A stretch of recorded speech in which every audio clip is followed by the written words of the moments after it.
आज का यह प्रसंग भगवान शिवजी से जुड़े हुए भक्तों के लिए बहुत ही महत्वपूर्ण होने वाला है। क्या आप जानते हैं, प्रत्येक इंसान अपने जीवनकाल में किसी न किसी ईश्वर के मंदिर तो जाता ही है।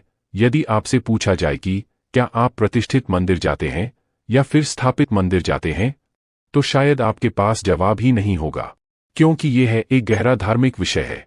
आज के इस वीडियो में भगवान शिव जी के शिवलिंग वाले मंदिरों की चर्चा करेंगे। क्या यह शिवलिंग के मंदिर स्थापित होते हैं या फिर इनकी प्राण प्रतिष्ठा होती है? साथ ही साथ आज की इस वीडियो में हम जानेंगे कि ईश्वर की बट प्राण प्रतिष्ठा एवं स्थापित होने में क्या अंतर होता है। भगवान शिव जी कहते हैं, आज का मेरा यह प्रसंग जो भी भक्त पूरे ध्यान एवं श्रद्धा के साथ श्रवण करता है, उसके जीवन में सदा ही मेरी कृपा का भाव बना रहता है। जीवन में सुख, शांति और समृद्धि कई पीढ़ियों तक हो जाती है। यदि आप भी अपने जीवन में भगवान शिव जी की कृपा के पात्र बनना चाहते हैं, तो अंत तक हमारे साथ इस प्रसंग में बने रहे। प्रसंग के विराम होते होते आपको ज्ञान होगा कि भगवान शिव जी के शिवलिंग को विराजमान करने की क्या प्रथा है, जो अन्य देवी देवताओं की स्थापना की प्रथा से अलग करती है। आज का यह प्रसंग साक्षात ईश्वर की अनुभूति कराने वाला है, क्योंकि ईश्वर पर विश्वास करना जीव का काम है और ईश्वर भक्ति के साथ उसे सफलता दिलाना ईश्वर का काम है। तो चलिए दोस्तों, आज के इस स्थापना एवं प्राण प्रतिष्ठा के प्रसंग को गुरु और शिष्य वाली वार्ता के माध्यम से समझते हैं, क्योंकि इस संसार में गुरु ही है जो हमें ज्ञान का मार्ग दिखाकर हमारे जीवन को प्रकाशित करते हैं। तो एक समय की बात है, हिमालय की एक शांत और पवित्र कुटी में आचार्य नीलांबर जी वर्षों से ध्यान और साधना में लीन रहते थे। आचार्य नीलांबर के शिष्य आदित्य पिछले 5 वर्षों से उनकी सेवा और शिक्षा में रत थे। एक दिन आदित्य ने अपने गुरुजी के चरणों में बैठते हुए पूछा, गुरुदेव, क्या मैं एक प्रश्न पूछ सकता हूं? यह मेरे अंतर्मन को कई वर्षों से व्याकुल किए हुए है।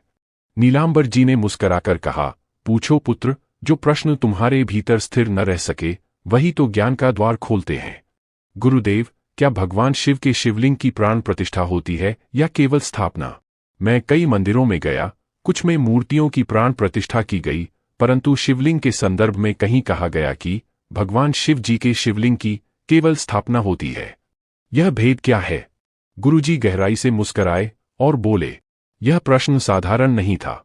यह केवल शिल्प, मूर्ति या अनुष्ठान का नहीं, बल्कि ब्रह्मा और आत्मा के बोध का विषय था। गुरुजी ने कहा, पुत्र, जब किसी देवता की मूर्ति में विशेष वैदिक विधि से मंत्रों और यंत्रों की सहायता से देवता की चेतना को आमंत्रित कर उसमें प्राण डालने का अनुष्ठान किया जाता है, तो उसे प्राण प्रतिष्ठा कहते हैं। यह प्रक्रिया उन्हें मूर्त नहीं बल्कि सजीव बना देती है। इसके बाद मूर्ति केवल पत्थर नहीं रहती, वह देवता की साक्षात उपस्थिति बन जाती है। शिष्य आदित्य ने ध्यान से सुना। गुरुजी आगे बोले, यह प्राण प्रतिष्ठा विशेष रूप से उन देवताओं के लिए होती है जिनका अवतरण इस पृथ्वी पर शरीर रूप में हुआ, जैसे भगवान राम जी, श्री कृष्ण जी, माँ दुर्गा, भगवान विष्णु, श्री गणेश आदि। वे मूर्तियां जब तक प्राण प्रतिष्ठित नहीं होती, वे केवल कला का स्वरूप होती हैं। गुरुजी ने फिर एक श्लोक उच्चारित किया, मूर्तिर्निराकार रूपा या प्रतिष्ठया च जीवति, प्रतिष्ठया विना सातु न पूजा न ही साक्षिका। जिसका मतलब है, मूर्ति जब तक प्राण प्रतिष्ठा से सजीव न हो तब तक वह केवल प्रतीक है, पूजनीय नहीं मानी जाती। इसके बाद गुरुजी ने अपने शिष्य आदित्य से कहा कि मुझे पूर्ण विश्वास है कि अब तुम ईश्वर की प्राण प्रतिष्ठा का विषय समझ गए होंगे। अब आओ, मैं तुम्हें स्थापना का रहस्य बताता हूं।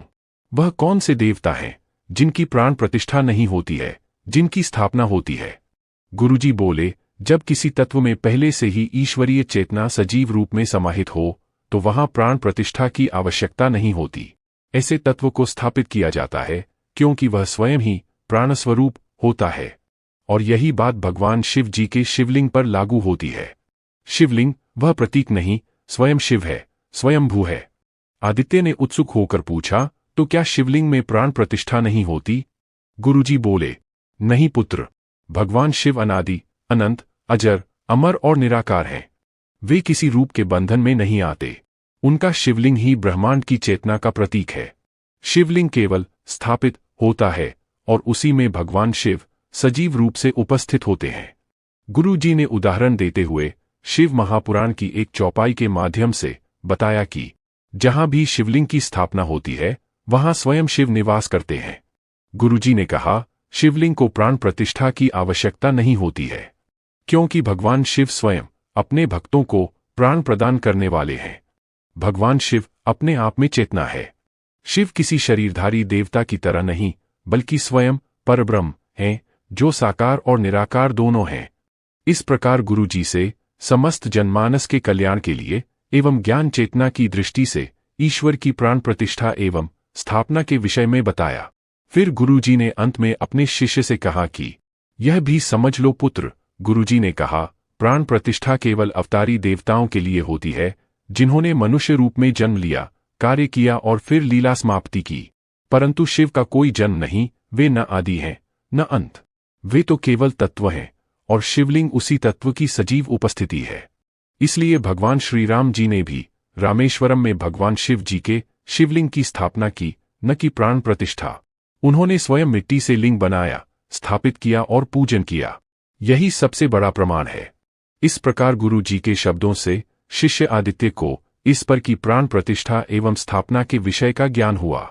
गुरुजी बोले, पुत्र, शिवलिंग वह केंद्र है जहां अनंत सूक्ष्म ऊर्जा, कर्म, तप और आत्मिक भाव केंद्रित होता है। उसकी पूजा कोई अनुष्ठान मात्र नहीं, बल्कि आत्मा का परमात्मा से साक्षात्कार है। हर शिव भक्त को यह जानना चाहिए कि शिव की भक्ति में न विधि है, न विवेक, केवल श्रद्धा और समर्पण है।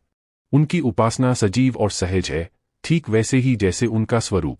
आज इस प्रसंग के माध्यम से गुरु जी ने समस्त जनमानस के लिए बताने का प्रयास किया है कि वह मूर्तियां जिनमें प्राण प्रतिष्ठा होती है, वे शरीरधारी देवताओं की हैं, जबकि शिवलिंग की कभी प्राण प्रतिष्ठा नहीं होती, क्योंकि शिव स्वयं अनादि ब्रह्मा है। शिवलिंग को केवल स्थापित किया जाता है क्योंकि वह चेतना का केंद्र है, अपने भक्तों को स्वयं प्राण प्रदान करने वाले हैं। तो दोस्तों, आज का यह प्रसंग मुख्य 3 बिंदुओं को प्रकाशित करता है, जिसमें पहला है, भगवान शिव जी की प्राण प्रतिष्ठा नहीं होती क्योंकि वे स्वयं प्राण के स्रोत हैं। दूसरा है, भगवान शिव जी का शिवलिंग केवल पत्थर नहीं, अनंत ब्रह्मांड की चेतना है। तीसरा है, भगवान शिव जी के शिवलिंग की स्थापना से ही समस्त पापों का नाश और पुण्य की प्राप्ति होती है। तो दोस्तों, आज का यह प्रसंग बस यही तक था। आशा करता हूं कि आज के इस प्रसंग से हम सभी को कुछ सीखने को प्राप्त हुआ होगा। यदि आपको आज का यह प्रसंग ज्ञानवर्धक लगा हो तो हमारे चैनल को लाइक, शेयर एवं सब्सक्राइब करें और अपने सनातन धर्म के प्रति ज्ञान अर्जित करने के उद्देश्य से अपने प्रियजनों तक जरूर पहुंचाएं। आपका एक प्रयास किसी के जीवन में खुशी ला सकता है। जय जय श्री राधे, श्री शिवाय नमस्तुभ्यम, हर हर महादेव। फिर मिलेंगे अगले प्रसंग में।